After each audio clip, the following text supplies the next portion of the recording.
اللہ علیہ وسلم نے فرمایا جس علاقے میں طاعون پھیلا ہو وہاں سے بھاگو مت، بھاگو مت۔ بھائی سب میں پھیلا ہے نا، صبر کرو، اپنا علاقہ چھوڑ کے بھاگنا، اپنے ساتھیوں کو چھوڑ کے بھاگنا غلط۔ لیکن فرمایا کہ اس علاقے میں جاؤ بھی مت۔ آپ کو پتا ہے کسی علاقے میں طاعون پھیلا ہوا ہے تو شریعت آپ کو وہاں سفر کر کے جانے سے بھئی خام خام آزمائش اپنے اوپر مت ڈالو۔ سمجھ رہے ہو بات؟ اسی سے یہ بھی مسئلہ ہے کہ کوئی بیمار ہے، ٹی بی ہے، ٹی بی کے جراثیم بھی پھیلتے ہیں۔ جہاں نبی نے یہ فرمایا کہ جراثیم پھیلتے ہیں وہاں نبی نے یہ بھی فرمایا کہ نہیں پھیلتے، دونوں طرح کی حدیثیں ہیں۔ اب بعض علماء تو یعنی ایک طالب علم جب یہ حدیث پڑھتا ہے تو وہ حیران ہوتا ہے کہ ایک طرف حدیث میں آ رہا ہے کہ جراثیم نہیں پھیلتے، دوسری طرف حدیث میں آ رہا ہے کہ پھیلتے ہیں، تو یہ حقیقت کیا ہے؟ یہ حقیقت وہی ہے جو میں اتنی دیر سے بیان میں سمجھانا چاہ رہا ہوں آپ کو۔ حدیث میں آتا ہے لا عدوى ولا طیرا، بیماریوں میں تعدی نہیں ہے۔ تعدی کا مطلب ایک دوسرے سے لگنا۔ حدیث میں کیا آتا ہے کہ بیماریاں ایک دوسرے سے نہیں لگتی، یہ صحیح حدیث ہے بخاری کی۔ اب آپ کہیں گے تو بالکل میڈیکل سائنس کے خلاف ہے نا، تحقیق کے خلاف، بیماریاں تو لگتی ہیں۔ دوسری حدیث میں آتا ہے فر من المجذوم فرارک من الاسد، جس کو جذام کی بیماری ہو اس کے قریب بولو نا بھائی مت جاؤ، ایسے دور بھاگو جیسے شیر کو دیکھ کے بھاگتے ہو۔ اس حدیث میں نبی نے اقرار کیا کہ جذام کی بیماری لگے گی تبھی تو بھاگنے کا حکم دیا جا رہا ہے، تبھی تو بھاگنے کا حکم دیا جا رہا ہے۔ اصل بات یہ ہے کہ رسول اللہ صلی اللہ علیہ وسلم اس بات کو مانتے تھے کہ بیماری لگتی ہے، مگر آپ نے جو حکم دیا نا بیماریاں نہیں لگتی، اس کا مطلب یہ ہے کہ اس معاملے میں کس پر اعتماد کرو؟ اللہ پہ اعتماد اور توکل کرو۔ جذام جیسا مرض جس سے بہت زیادہ خطرہ ہے لگنے کا، اس سے احتیاط کر لو۔ ہر بیماری کے بارے میں ذرا سا کوئی چھینک آ گئی، ذرا سا کوئی زکام ہو گیا اور یہ فرض کر لیا کہ لگے گی، اس میں کس پر کرو؟ اللہ پر توکل۔ اب توکل کا تقاضا یہ ہے کہ جس گھر میں بیماری ہے اس گھر کے افراد بیمار کو چھوڑ کے مت بھاگیں، لیکن اس گھر میں خامخواہ میں جانے کی کوشش نارمل آدمی مت کرے، کیونکہ اس گھر کے افراد بھی چھوڑ کے بھاگ جائیں گے، کل آپ پر بھی بیماری آ سکتی ہے۔ اور حدیث کا مطلب یہ ہے کہ بیماری نہیں لگتی، یہ والی حدیث کا مطلب یہ ہے کہ جب تک اللہ کا ارادہ نہیں ہو اس وقت تک بیماری نہیں لگتی۔ بعض چیزیں ایسی ہیں جو اللہ نے ارادہ کیا ہوا ہے کہ یہ کرو گے تو یہ ہوگا، بعض چیزیں ایسی اللہ نے ارادہ کیا ہوا ہے کہ یہ کرو گے تو یہ ہوگا، بشرطے کہ میں چاہوں، نہیں چاہوں گا تو نہیں ہوگا۔ تو بیماریاں لگنے میں نہ لگنے کا ریشو زیادہ ہے، لگنے کا ریشو کم ہے۔ ٹی بی کا مریض کسی گھر میں ہو، 10 افراد رہتے ہوں، 100 خاندانوں پہ تجربہ کر کے دیکھیں، 100 فیملیز ہوں، ہر فیملی میں ایک ٹی بی کو مریض کو چھوڑیں تو 100 فیملیز میں سے ایک فیملی شاید متاثر ہو، اور اس ایک فیملی کا بھی 1 یا 2 فرد متاثر ہوں گے، 9 فیملیاں اس بیماری سے بولو نا بھائی محفوظ رہیں گی۔ تو اس سے پتا چلتا ہے کہ بیماری لگنے کا جو ریشو ہے وہ نہ لگنے سے بہت کم ہے۔ تو جب اتنا کم ریشو ہے تو اس میں وہمی ہونے کی ضرورت نہیں ہے۔ بولے جب اللہ چاہے گا تو لگا دے گا، نہیں چاہے گا تو گلے ملو ٹی بی کے مریض سے، کچھ نہیں ہو، کچھ بھی نہیں ہوگا انشاءاللہ۔ ہمارے پڑوس میں خاتون رہا کرتی تھی، ان کے بھائی کو ٹی بی تھی، یہ واقعہ ہوگا 20-25 سال پرانا، میں بالکل چھوٹا بچہ تھا اس وقت۔ ٹی بی کا یہ علاج دریافت بھی نہیں ہوا تھا جو ابھی چند سال پہلے ہوا ہے۔ ٹی بی کا مریض بیچارہ گھل گھل کے مر جاتا تھا۔ وہ خاتون، ان کا بھائی تھا کنوارا، وہ خاتون انہوں نے اپنے بھائی کو اپنے گھر میں رکھا، اور اتنی خطرناک ٹی بی تھی، وہ بیچارہ دبلا ہو کے ہڈیوں کا ڈھانچہ بن گیا۔ میں جب ان کے گھر جاتا ہمارے پڑوس میں تو مجھے وحشت ہوتی تھی اس کو دیکھ کے، وہ کھانستا تھا، مجھے ڈر لگتا تھا کہ کہیں لگ نہ جائے مجھے۔ لیکن وہ بڑی بہن کیا کرتی تھی، اپنے چھوٹے بھائی کو گود میں اٹھا کے واش روم لے کے جانا، نوالے بنا بنا کے اس کو لقمے کھلانا۔ 20-25 سال ہو گئے، وہ خاتون اس وقت اتنی ایجڈ تھی، اب تک زندہ ہیں۔ ان کا بھائی مر گیا تھا تھوڑے دنوں میں۔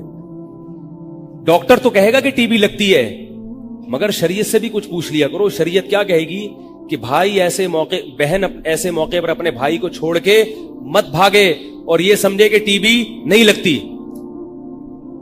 کیا ہو گیا, کیوں کتنی اہم باتیں کر رہا ہوں آپ کے سامنے, اللہ کے بندو اس کی قدر کرو. نہیں لگی اس کو, اور اس گھر کے کسی فرد کو بھی نہیں لگی, نہ پڑوسی میں کسی کو لگی.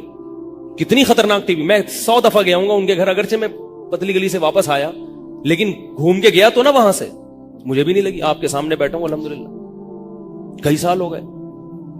مائیکل جیکسن کی طرح وہمی بنو گے تو پاگل ہو جاؤ گے. تو اس لیے اتنا زیادہ مسلط کرنے کی چندہ ضرورت بولو بھائی. ہاں, جس کو ٹی بی ہو وہ خود احتیاط کرے, دوسروں کے توکل کا امتحان نہ لے کہ میں وہ ٹی بی کا مریض آ رہا ہے آپ کے منہ میں آ کے کھانس رہا ہے, گلے مل رہا ہے آپ سے اور کہہ رہے میں دیکھنا چاہ رہا ہوں کہ آپ کا اللہ پہ کتنا توکل ہے. تو کسی اور کے توکل کو آزمانے کی اجازت نہیں ہے. آپ کے بچوں کو چکن پاکس نکلا ہے, بچوں کو گھر میں رکھیں, پڑوسیوں کے گھر میں نہ بھیجیں. آئی بات سمجھ میں؟ لیکن خود بھی گھر سے مت بھاگیں, نہ کسی دوسرے بچے کو نانی کے یہاں بھیجیں, بولے ادھر ہی رہو, کوئی بات نہیں, لگ گیا تو کوئی بڑا مسئلہ نہیں. ایک صحابی آئے رسول اللہ صلی اللہ علیہ وسلم کی خدمت میں, آپ صلی اللہ علیہ وسلم نے فرمایا بیماریاں نہیں لگتی. مطلب حدیث کا سمجھ گئے, آپ صلی اللہ علیہ وسلم نفی نہیں کر رہے ہیں, اس لیے کہ ہمیں اللہ پر اعتماد کرنا ہے. اب اس حدیث میں آپ صلی اللہ علیہ وسلم نے وضاحت کر دی. صحابی آئے, عرض کیا کہ یا رسول اللہ, نبی نے فرمایا لا عدوا, بیماریاں نہیں لگتی. ان صحابی نے عرض کیا یا رسول اللہ, میرا ایک اونٹ کو خارش ہوتی ہے تو اس کی وجہ سے دوسرے کو بھی ہو جاتی ہے, آپ تو فرما رہے ہیں کہ نہیں لگتی, تو یہ اونٹ کو کہاں سے لگ گئی؟ نبی نے فرمایا فمن اجرب الاول, پہلے کو کہاں سے لگی ہے؟ پہلے اونٹ کو خارش کہاں سے لگی؟ کیا مطلب؟ جیسے پہلے اونٹ کو خارش اللہ نے اپنی مرضی سے لگا دی نا, اور اس میں تم رکاوٹ نہیں بن سکے, اللہ چاہے گا تو دوسرے اونٹ کو بھی اپنی مرضی سے لگا دے گا, چاہے اسی کے جراثیم لے کے لگائے یا کہیں اور سے جراثیم لگا دے. کیا مطلب؟ اس بارے میں وہمی مت بنو, وہمی مت بنو. ٹھیک ہے, ویکسینیشن کر لیں آپ خارش کی, احتیاط کر لیں آپ, اور مزید اونٹ اس میں لا کے چھوڑنے کی کوشش نہ کریں. لیکن اس نقصان اس کا پتہ ہے کیا ہوتا ہے؟ میں دیکھ رہا ہوں لوگوں کو, کوئی بیمار ہوتا ہے نا, کہتے ہیں یار میں اس کے گھر گیا تھا نا, وہاں سے لگی ہے. یہ کس پہ ڈال دیا یہ کھاتا؟ اس پہ ڈال دیا. وہ پہلے ہی بیمار ہے, اوپر سے اس کو یہ احساس ہے کمتری کہ میری وجہ سے لوگ بیمار ہو رہے ہیں. اس میں نسبت ہمیں کس کی طرف کرنی ہے؟ اللہ کی طرف, کیونکہ ایک ایسا سبب ہے جو ضعیف ہے, طاقتور سبب نہیں ہے. ایسا نہیں ہے کہ جہاں یہ سبب ہوگا تو نتیجہ نکلے گا, بلکہ ہزاروں جگہ پہ سبب پایا جاتا ہے, نتیجہ ایک آدھ جگہ پہ نکلتا ہے, ایک آدھ جگہ پہ نتیجہ نکلتا ہے. اس لیے اس سبب کو زیادہ فریق کرنے کی ہمیں شریعت نے اجازت, بولو بھائی, نہیں, زیادہ پروٹوکول دینے کی اس کو. تو ہم تو دیکھتے ہیں یہاں, اگر ہمارے ملک میں, یعنی اگر یہ حقیقت میں زکام اتنا تیزی سے لگتا نا تو ہم سب یہاں بیٹھ کے چیخ رہے ہوتے, کیونکہ وضو خانے پہ جو کچھ ہو رہا ہے آپ دیکھ لیں, ایسے تھوکتے ہیں نمازی بھائی, کوشش ہوتی ہے سامنے والے کے منہ پہ لگے جا کے, کیونکہ نشانہ پکا نہیں ہے تو وہ نیچے جا کے لگتا ہے. تو کہاں کس کو زکام ہوتا ہے, کیا ہوتا ہے؟ لیکن علماء یہ کہتے ہیں کہ زکام کے مریض کو خود احتیاط بہرحال کرنی چاہیے. اگر وہ ہمارے حضرت کو جب زکام ہوتا تھا جماعت سے نماز نہیں پڑھتے تھے, گھر میں نماز پڑھتے تھے, مسجد میں آنا چھوڑ دیتے تھے. اس کی وجہ یہ نہیں تھی کہ بیماری لگے گی, اگر اس وجہ سے بھی تو بھی ٹھیک ہے, لیکن اس کی اہم وجہ یہ تھی کہ زکام کے مریض سے ساتھ والے کو گھن آتی. جب بار بار ناک سڑکتا ہے اپنی تو ساتھ والے کو گھن آتی, کیا کر رہا ہے بھائی گھر میں جا کے. تو ایسی کوئی بیماری ہو جس سے دوسرے کو گھن آتی ہو, تو پھر شریعت کیا کہتی ہے کہ آپ نماز گھر پر پڑھیں, دوسرے کو تکلیف نہ دیں. سمجھ گئے؟ تو اب یہ مسئلہ حل ہو گیا. حفاظتی ٹیکوں والا بھی, پولیو کے قطروں والا بھی, سارے مسائل حل ہو گئے. آپ پلائیں پولیو کے قطرے بھی اپنی ذمہ داری پہ پلائیں, حفاظتی ٹیکے بھی لگائیں. جس کے نہیں لگے تو اس پہ ترس کھانے کی کوشش نہ کریں, بلکہ یوں سمجھے کہ جیسے صلاح الدین ایوبی کے کچھ بھی نہیں لگا تھا اور وہ صلاح الدین ایوبی بن گیا تھا, تو شاید ان کے بچے مستقبل میں صلاح الدین ایوبی بن جائیں. اور پھر بھی زیادہ پریشان. میں نے جانوروں پہ بڑے تجربے کیے ہیں. یہ جو دیسی بکرے ہوتے ہیں نا, ریوڑ سے آپ خریدیں, گاؤں سے لائیں, ان کو کوئی ویکسینیشن کوئی ٹیکا نہیں لگا ہوتا, یہ بڑے فٹ فاٹ ہوتے ہیں. میرے یہاں آپ دیکھ سکتے ہیں 12 فٹ کی گرل لگی ہوئی ہے, یہ میں نے اپنے ہاتھوں سے بنایا, یہ بلکہ 18 فٹ لمبائی ہے اس کی. یہ مدرسے میں پیچھے آپ دیکھیں آگے جا کے 18 فٹ کی. یہاں میں نے بکرے پالے ہیں, بکریاں پالی ہیں. ہمارے ایک دوست کو بھی شوق تھا, وہ بکرے لا کے رکھے اور روزانہ کے حساب سے صبح شام ان بکروں کے ویکسینیشن ہو رہی ہے, ٹیکے لگ رہے ہیں, اور ہر دوسرے دن بعد جنازہ ہو رہا ہے کسی نہ کسی بکرے کا. آج میرا فلاں بکرا دار فانی سے کوچ کر گیا, آج میں نے فلاں کے, مجھے بھی گوشت بھیجتے تھے کبھی کبھار, آج میں نے کہا یہ گوشت, کہہ رہے ہیں یار وہ جو نہیں تھا وہ لمبا والا, وہ کاٹ دیا. میں نے کہا کیوں کاٹ دیا بھائی؟ کہہ رہے یار اس کو. میں نے کہا روزانہ آپ ٹیکے لگا رہے ہو اور ہماری بکری اور بکرا وہاں کھڑا ہوا ہے, اس کو ٹیکے نہیں لگ رہے اور وہاں سے بیماری بھی ٹرانسفر نہیں ہو رہی. حیرت کی بات, یہ بھی تو رپورٹ ہے نا. آپ ڈاکٹروں کی رپورٹوں پہ ایمان لاتے ہو تو یہ بھی تو رپورٹ ہی پیش کر رہا ہوں بھائی میں, یہ مشاہدے والی رپورٹ ہے. پنجرا دیکھ لو یہاں جا کے, یقین آ جائے گا. کچھ بھی نہیں ہے ابھی, کچھ نہیں ہے اس میں. اس کی ایک وجہ ہے, ابھی کیوں نہیں ہے, وقت نہیں ہے میرے پاس, دوبارہ لا کے جانور ڈالوں گا. کوئی مرا ورا نہیں ہے اس میں الحمدللہ, اس پنجرے میں کوئی مرا ہے آج تک تو. اور میں نے دیکھا لوگ لا کے بکرے رکھتے ہیں اور ہمارے بکروں کو بیماری بھی نہیں لگ رہی ہوتی اس سے, اور وہ ویکسینیشن کے باوجود ان کے بکرے مر رہے ہو. تو کھاؤ بھی دیسی چیزیں, جانور بھی دیسی پالو, گاؤں دیہاتوں سے جو چرنے والے جانور ہیں, جو قدرتی طریقے سے بڑے ہوئے ہوں, وہی چیزیں کھاؤ, وہی چیزیں. اور لائف سٹائل بھی کون سا رکھو بھائی, وہی والا رکھو. تو یہ ٹیکے ٹھوکنے کی ضرورت نہیں آئے گی. اچھا, کچھ بیماریاں ایسی ہیں جو بڑی ڈینجرس ہیں, اگر ان بیماری کا خطرہ ہو تو اس کا ٹیکہ لگا لینا چاہیے. میں نے بتایا جیسے آپ, کچھ بیماریاں ایسی ہیں جو پھیلتی تو ہیں مگر خطرناک نہیں ہوتی, وہ اپنا ٹائم پورا کر کے چلی جاتی ہیں, ان کی ویکسینیشن مت کراؤ. جیسے چکن پاکس اور خسرہ.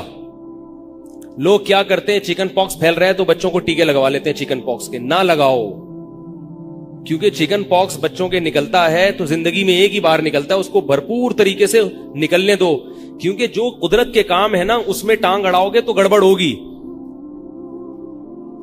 خسرہ بیماری ہے بچوں کی, سب بچوں کو نکلتا ہے, اس کو ٹیکے لگا کے روکنے کی کوشش مت کرو. ڈاکٹر آج تو کہہ رہے ہیں کہ خسرے کا ٹیکہ لگایا تو ٹھیک ہے, ہو سکتا ہے کل ان کی تحقیق بدل جائے.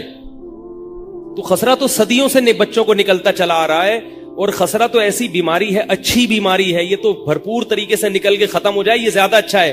آپ کو پتا ہے کہ ہندو مذہب کے بعض فرقوں میں خسرہ اور چکن پاکس کی عبادت ہوتی ہے. نہیں آ رہی میرا خیال ہے بات. ان بیماریوں کو وہ کیا سمجھتے ہیں, برکت والی بیماریاں سمجھتے ہیں, اس لیے کہ انہوں نے اس کے فائدے دیکھے ہیں. تو خسرہ نکل آیا بچوں کو تو اس کو تو ایسی دواؤں کھلاؤ کہ اور نکلے, تاکہ نکل کے ایک دفعہ ختم ہو جائے. چکن وہ جسم خود علاج کرتا ہے تو یہ زیادہ بہتر ہے. نہیں آ رہی میرا خیال ہے. اپنے بارے میں بھی ایک چھوٹی سی رپورٹ پیش کر دوں, چھوٹی سی رپورٹ. میں نے ہیپاٹائٹس بی یا سی یا اے کے کبھی ٹیکے نہیں لگائے. میں نے ایک دفعہ بلڈ ٹیسٹ کروایا تو ڈاکٹر نے مجھے رپورٹ پیش کی کہ آپ کو ہیپاٹائٹس ہے, پتہ نہیں بی یا سی ہے, بہت خطرناک. تو میں ہیپاٹائٹس سے تو نہیں مرا, لیکن میں اس رپورٹ سے قریب تھا کہ دائرہ فانی سے کوچ کر جاؤں. تو میں نے کہا, پھر فرض کرنے لگا کہ بھائی اگر مجھے ہے تو اب کیا ہوگا, مر جاؤں گا نا زیادہ زیادہ. تو انسان جیسے خوش رہنے کے لیے کوشش کرتا ہے نا, کچھ مقدمے ملے, تو میں نے کہا مر جائیں گے تو کیا ہوگا, مر جائیں گے, ٹھیک ہے, تو وصیت کوئی چیز تو نہیں میرے ذمہ باقی. پھر میں اپنے نفس کو تسلی دے رہا ہوں, اچھا ہے توبہ کا اللہ نے ٹائم دے دیا ہے بھائی, اور اچھا اللہ سے گڑگڑاؤ, توبہ طائب کرو, جو کسی کے لین دین ہے پورا کرو. یہ میں سوچ رہا ہوں اور بتا نہیں رہا گھر میں کسی کو, گھر میں کسی کو بتا نہیں رہا. کون بتاتا ہے بھائی بچوں کو یتیم ہونے والے ہو. پھر اللہ کا شکر ہے رپورٹ یہ آئی کہ وہ ہیپاٹائٹس سی ہوا تھا, مگر باڈی نے اس کے خلاف لڑ کے اس پہ قابو, بولو بھائی, کر لیا, وہ خود ہی ہو گیا. اس کا فائدہ ڈاکٹر نے بتایا, اللہ نظر سے بچائے, اس کا فائدہ ڈاکٹر نے بتایا اب آپ کو مرتے دم تک ہیپاٹائٹس نہیں ہو سکتا انشاءاللہ. کیوں نہیں ہو سکتا؟ کہ باڈی نے خود اس کے خلاف فائٹ لڑی ہے, قدرتی طریقے سے علاج ہوا ہے اس کا. نہیں یاری بات. تو میں یہ بتانے کے لیے کہ جب قدرتی طریقے سے باڈی خود فائٹ کرتی ہے, وہ کس کی طرف سے تحفہ ہوتا ہے؟ اللہ کی طرف سے گفٹ ہوتا ہے. تو جانوروں کو بھی خود ہی فائٹ کرنے دو, بچوں کو بھی حتی الامکان خود ہی لڑنے دو چکن پاکس کے خلاف. میں ہیپاٹائٹس کے خلاف تو لڑنے کا نہیں کہہ رہا, وہ تو ہماری باڈی نے لڑ کے قابو پڑ لیا, آپ کی باڈی نہیں لڑے تو آپ مر جائیں گے. ٹھیک ہے, تو اگر کسی علاقے میں ہیپاٹائٹس پھیلا ہوا ہے تو لگا لیں ٹیکہ اپنی ذمہ داری پہ. میں تو قائل نہیں ہوں پھیلا ہوا ہے. میں اس معاملے میں نہیں لگاتا, ٹیکے ویکے نہیں لگاتا ہوں, اللہ ہی بہتر ہے. احتیاط کرے آدمی کھانے پینے میں, گند بلا نہ کھائے اور استعمال شدہ سرنج نہ لگائے. بلیڈ جو نائی, زیادہ تر یہ ہو رہا ہے, یہ جو نائی لوگ ہیں نا, ہیئر ڈریسر, یہ جو بلیڈ استعمال کرتے ہیں, یہ ایک ہی بلیڈ 10 قسم کے لوگوں پہ استعمال کرتے ہیں, تو بلڈ کے ذریعے ہیپاٹائٹس کے جراثیم منتقل ہوتے ہیں. پھر یہ اس کو دھوتے نہیں ہیں, صفائی نہیں رکھتے اس کی. تو مجھے جہاں تک ڈاکٹروں سے یہ بات پتا چلی ہے, یہ سب سے زیادہ بلیڈ کے ذریعے ہیپاٹائٹس پھیل رہا ہے. یہ جو ہیئر ڈریسر ہے نا, جب آپ کے سر پہ اس لیے ٹینڈ کراؤ ہی نہیں احتیاط. تو یہ گدی پہ جب بلیڈ لگاتے ہیں تو یہ بلیڈیں سال میں کم از کم 10-20 ہزار آدمیوں کی گدیوں پہ لگ چکی ہوتی ہیں. 10-20 ہزار میں کوئی نہ کوئی تو ہوتا ہے. اب یہ دھوتے نہیں ہیں. شریعت میں صفائی کا تو حکم ہے نا, صفائی ستھرائی, وہ تو بہت حساس ہے اسلام اس بارے میں. دھوتے نہیں ہیں, تو اب دھوئیں گے نہیں اور وہی بلیڈ سب کے لگاتے رہیں گے, ظاہر ہے پھر اس سے بیماری پھیلنے کا خطرہ ہوتا ہے. تو اللہ پر اعتماد کریں, اللہ پہ توکل کریں.